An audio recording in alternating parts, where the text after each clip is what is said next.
Coming up on Maine Challenge, two more leaders of the progressive movement in Mid-Coast Maine.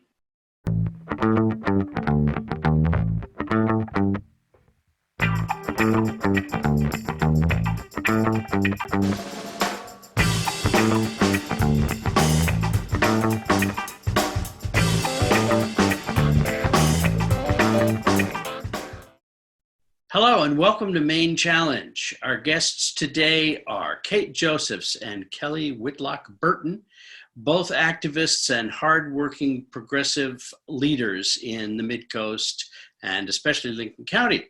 Welcome, Kate and Kelly. Thank you.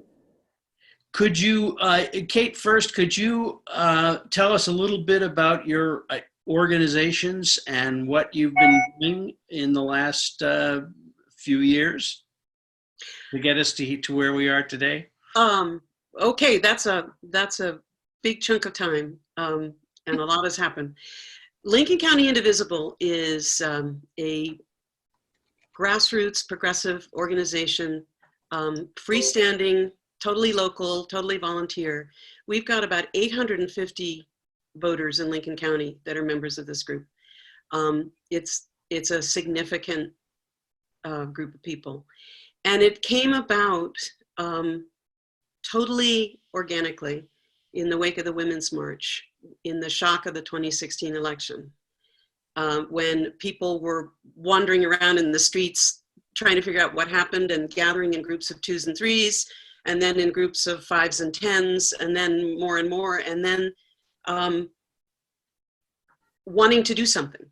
And this was happening all over the country, totally organically. And two Capitol Hill staffers in DC, Leah Greenberg and her husband Ezra Levin, put up a Google Doc, which gave instructions on how to lobby your congresspeople and how to make yourself heard and how to be effective in pushing back and making change.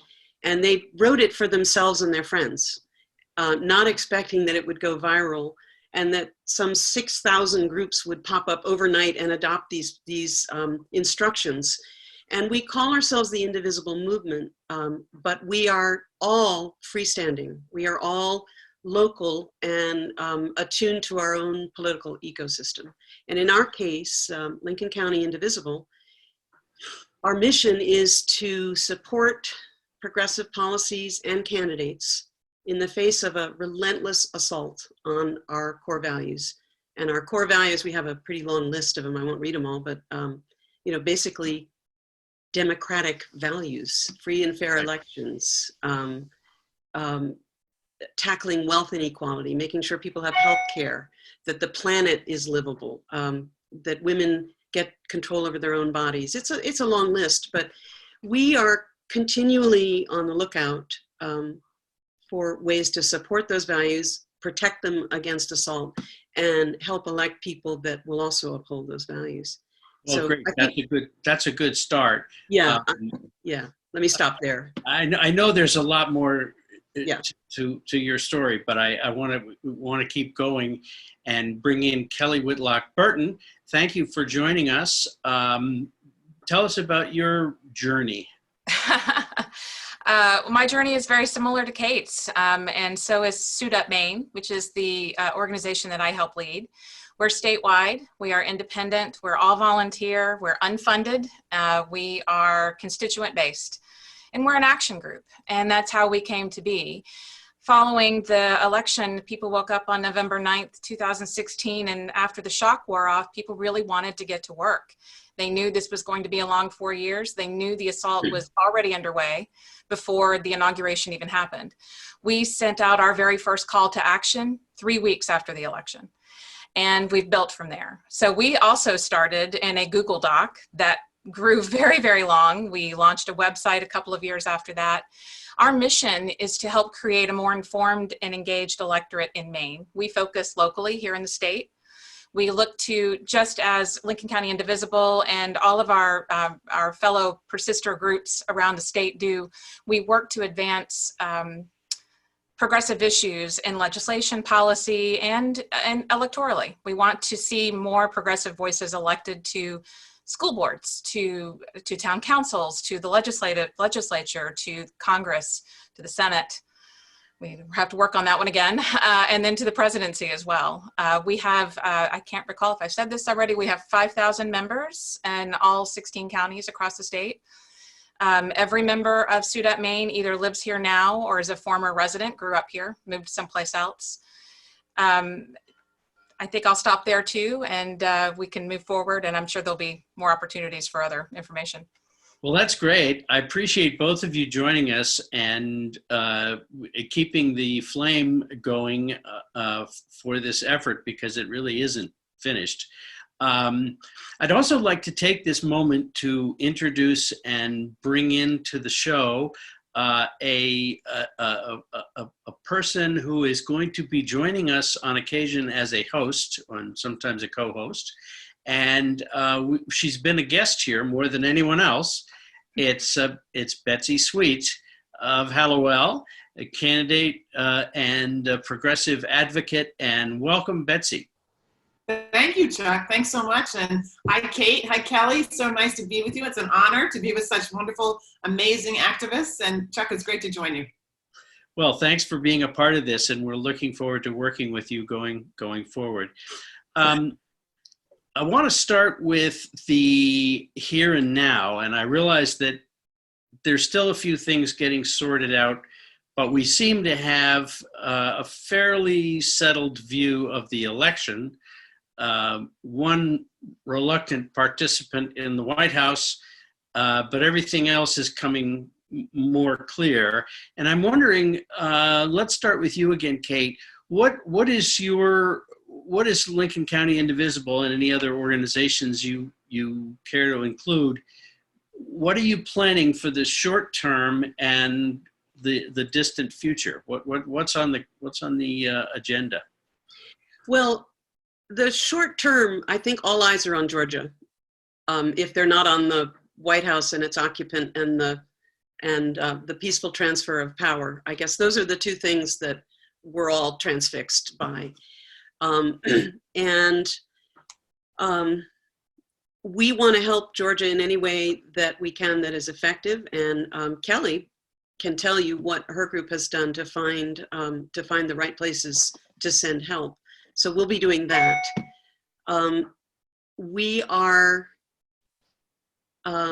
processing what happened in the election, and we're increasingly, I think, feeling good about it, with one big exception here in Maine. That was a major disappointment.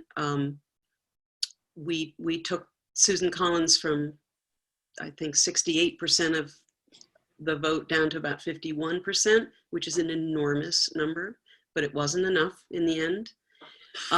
And we're looking at the lessons from that election, and we're looking at the lessons from the nationwide election, which didn't go, there was a lot of good news in it, an enormous amount. But it wasn't the repudiation, I think, of Trumpism that we were hoping to see across the board, because it was still a very large number of people who we can see are passionate about keeping things the way they're going. And so we need to look at that.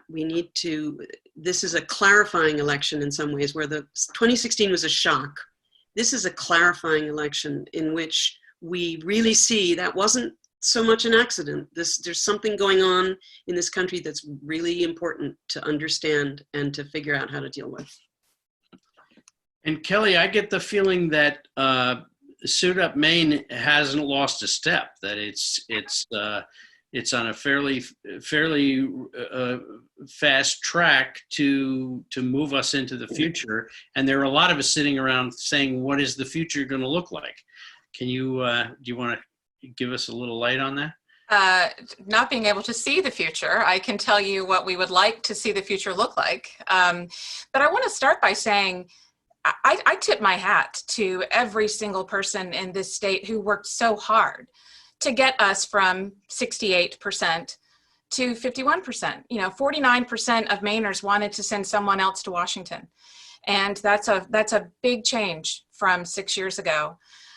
This was an uphill battle. We knew it was going to be all the way, and we didn't get as far as we wanted. But I am so proud of the work that we did. And I look at the people that we elected right here in Lincoln County. Chloe Maxman is my new senator, state senator, and that is a tremendous victory. And she didn't win by a little, she won by over 500 votes. She won in almost every town in the entire county. And she ran a very positive, incredibly positive campaign. We should all be proud of that. I Absolutely. don't Lincoln County, but I'm proud of her. Well, and then to key off of what Kate was saying, there are lessons to be learned there. I think there's also lessons to be learned from Jared Golden's race.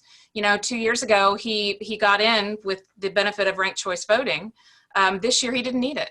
So I think if you look at Lincoln County is a pretty red district, or has been a pretty red district. I think we're a little bit less red today, thanks to Chloe, and thanks to a lot of other House candidates and district attorney candidate from 2 years ago. But I do think there are lessons to be learned. Right now, I think for the next 10 weeks, I think it's safe to say most of us, as Kate mentioned, are focused on Georgia. We are Suit Up Maine is part of a national coalition called the Action Together Network, which is made up of leaders of groups like Kate's group, like Suit Up Maine, like the dozens that are across the state here in Maine. And we've been connecting with the Georgia leaders from that network, and they have given us a list of where they need help, where they need volunteers, where they need donations. We want to make sure that anything that Mainers do is a help, not a hindrance. We all know, and I think one of the lessons to take away from the Senate race is external influence doesn't always help. Sometimes it can be harmful. And we want to make sure that does not happen with Georgia. Clearly, Georgians know how to run and win a race. You know, they delivered Georgia to Joe Biden, first Democrat elected there since 1992. Stacey Abrams did pretty remarkable. Stacey Abrams did, but she's also very quick to note that there are many, many other organizations on the ground, almost all of them led by people of color, that have been very active and were a force. They worked together. They had a singular mission. They worked together. And I again going back to the lessons to be learned, there's a lot to be learned from Georgia. Yeah. Betsy, you've been at you've run two very tough statewide campaigns, and you did very well and made us all very proud in both of them. How do you see the next 2 years in terms of the progressive movement and people who are sympathetic but not necessarily carrying signs and all involved? Well, I think that, what the work that both Kelly and Kate have done, along with many other organizations, it's that grassroots work, just like you were saying for Georgia, Kelly, and I think I'd love to hear both of your perspectives on this. You know, to me, part of running a campaign is the infrastructure that you build and leave behind. When you have a Washington machine, for lack of a better word, that comes in and says, we got it, we'll take it from here, A, they don't generally know the people on the ground, and B, when they leave nothing behind, so that people are left to pick up and start all over again. And I think we've seen that cycle in Maine. We've certainly seen it with the Senate races over the years. And so I think that the incredible work that you two, and again, many other organizations have done, is to build that sustained movement. And I think, I heard Reverend Warner on TV on the news last night, and someone asked him about, do you want Michelle Obama to come, and do you want the president to come, and Kamala Harris? And he said, we're honored by all that support, but honestly, I want Georgians. This is a Georgian election, and I think that was a mistake that was made here. But I'm really curious, as Kate, I loved your thought about that this is being a clarifying election. To me, I'm always looking for the path forward to how do we fix the disconnect between the Mainers and people all across this country that support all the issues that we all support. They support healthcare for everybody. They support dealing with the climate crisis. They support restorative justice. They support those things. And we see it in poll after poll and in policy referendum after policy referendum. And yet we can't always make that link. We can't always make that jump. Certainly, as a whole, Congress doesn't support that, although there's people within it.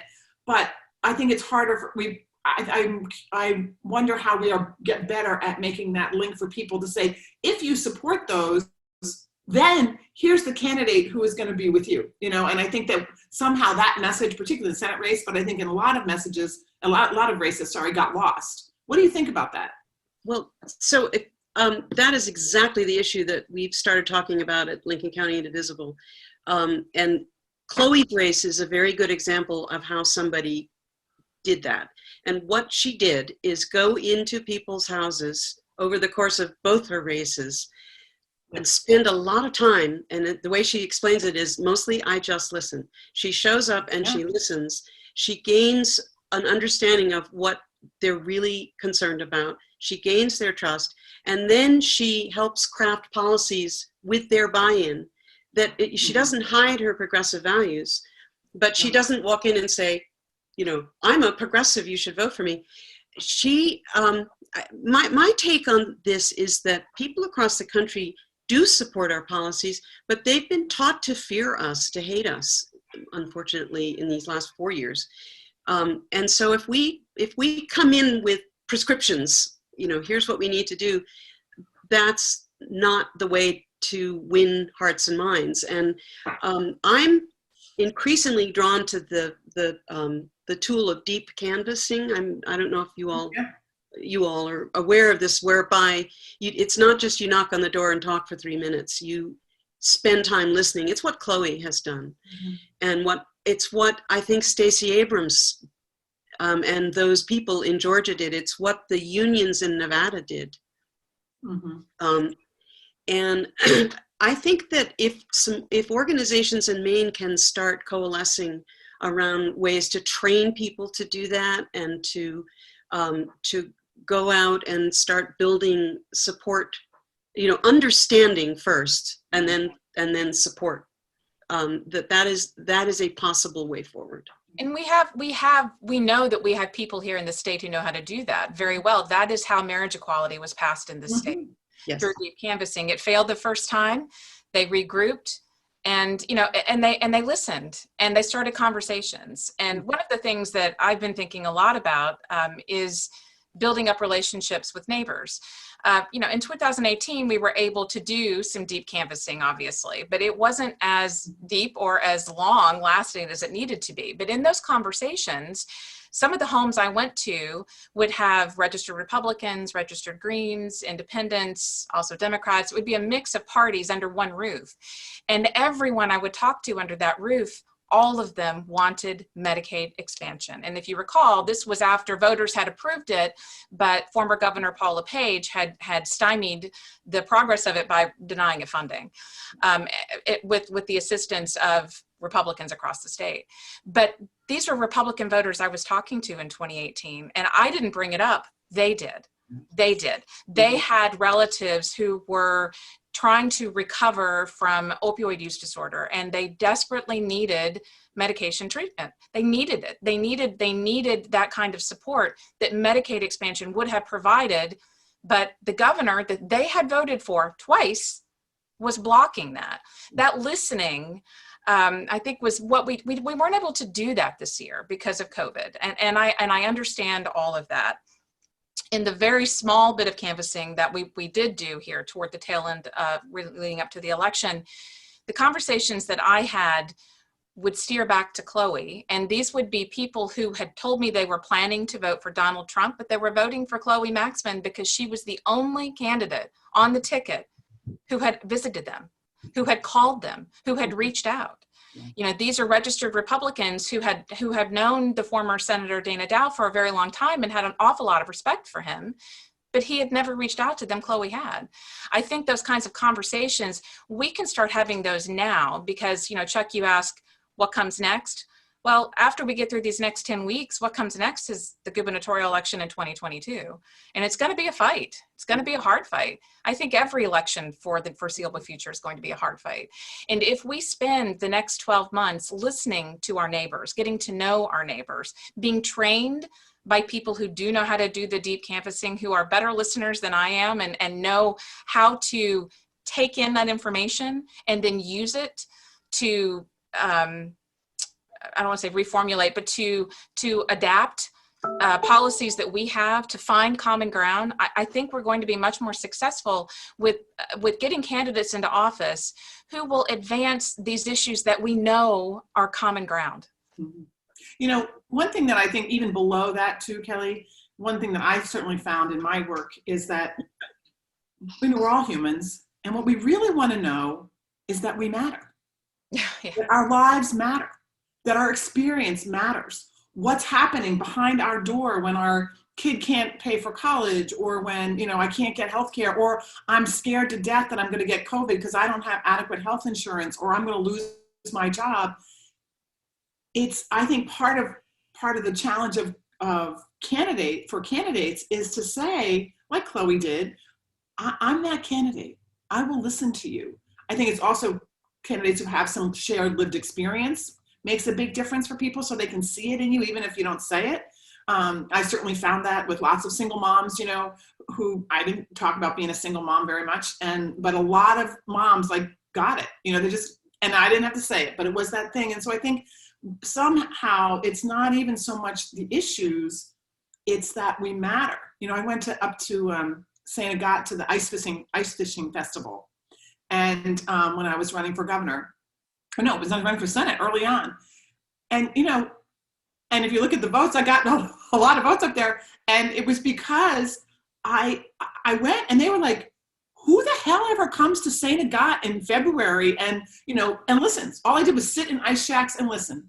And it was healthcare, it was jobs and money and increasing the minimum wage, you know, things that nationally, as Kate said, you know, they branded as something fearful, but it's actually something everybody wants, you know. So I think that it's really, and those personal conversations and that deep canvassing, it is really, you know, and I think it's shifting, and Bernie tried to do this, but shifting from the I to we. Mm-hmm. It's a very simple idea, but yet it's very profound. And I found when I was running for office how easy it was to fall into the frame. And I have to say, this happens more with male politicians than female politicians, but they will immediately pop the clutch and just start talking so that you don't have a chance to make your point. You bring up one or two lines and then blah, blah, blah, blah, blah, blah, blah, blah, and they just avalanche you with stuff. And it's a good defense mechanism if you're running for office, because you don't have to defend yourself, and you don't have to, you know, you can act like a real smart guy. But the way Chloe did it and the way I hear you talking about it, it sounds like it's a very striking, positive idea in the new way of going. And we only have a few months of rest to breathe before the next election gets going. I would argue that we don't have a few months. Well, I would argue that as much as I would like to have a few days, maybe a week, maybe two, to rest and breathe, I don't know that we even have that. One of the things that, you know, 4 years ago, when all of our groups, not all, let me back up for a second. And there are so many organizations, nonprofits and advocacy organizations. Betsy's worked for a number of them here in Maine that have been around for decades. And they've been doing the work that the groups that Kate and I help lead have been doing for 4 years. They've been doing it for decades. And we've been learning along as we go. But 4 years ago, I didn't know how to call my US Senator. I didn't know that I could. I didn't know how a bill made it through, other than, you know, Schoolhouse Rock when I was growing up as a kid. I didn't know how a bill made it through the Congress or the state legislature. There were we have all learned on the run. We've all learned in the moment. And we want to take that knowledge and expand on it and gain more knowledge. And I think the biggest thing that we can do right now is to help people feel seen and feel heard. Mm-hmm. Because as difficult as it is for me to understand how we know that we share these common issues, and yet so many 70 million-ish people voted for someone in a party that absolutely will not advance those issues. I don't understand that, but I need to understand that. Those individuals, what we read people say is that they feel seen and they feel heard. And we need to figure out how to see them and how to hear them. even if we don't always agree with their positions. If we start with common ground, we're not going to change every heart and every mind. It's not going to happen. And I think it would be arrogant for us to assume that we should. But if we can just get dialogue going, this divisiveness that we have in this country, it's not been 4 years in the making. It's ramped up these past 4 years for sure, but this is decades in the making.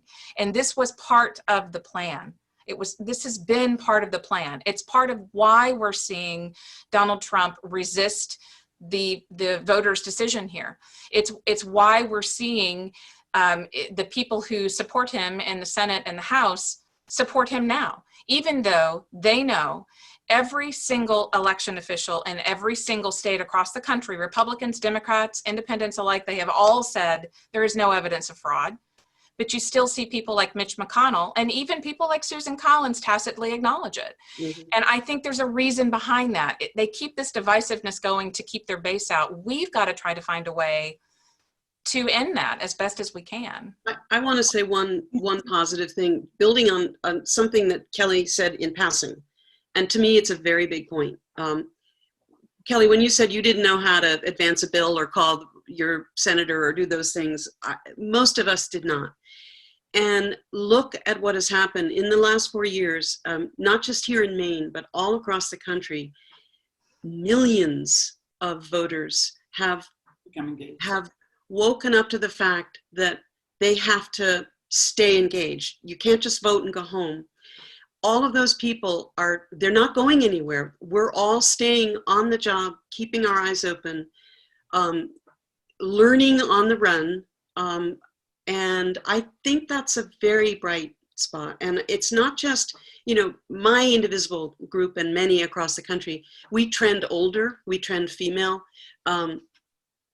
But look at the generations that are coming behind us. I mean, particularly the under 30s who grew up with school shootings and who are looking at the earth melting on their watch. They're not going to stop. Nothing is going to stop those guys. And I think we should be very encouraged by that.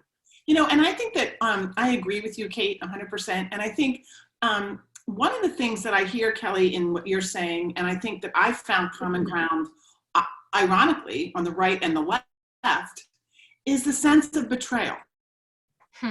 That we have an economic and a political system that has betrayed us. And when Trump supporters that I speak to say, I feel seen and heard, what they feel is that Donald Trump feels as betrayed by the system as they do, which seems ironic to me since he's, and even now in this election, that's why I think they're holding on so tight. It's like the system, we don't know how, but somehow it's betraying us.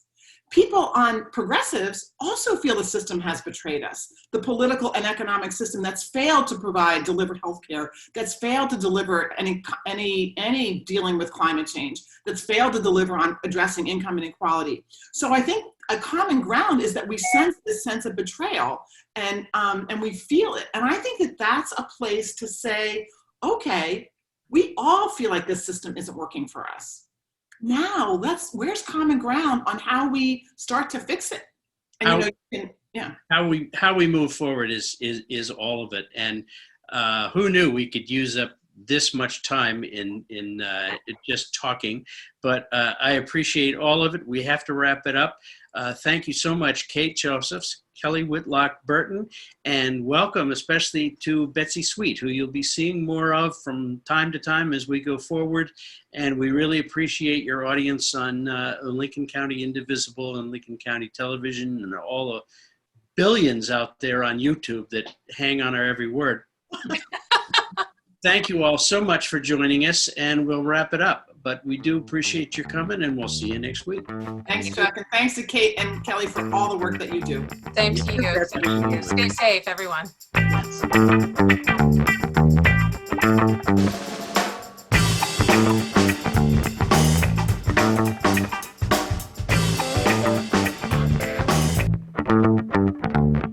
Show your support for Maine Challenge and LCTV's programming. We're all about community. Please go to lctv.org to make a contribution. Your support makes us stronger together.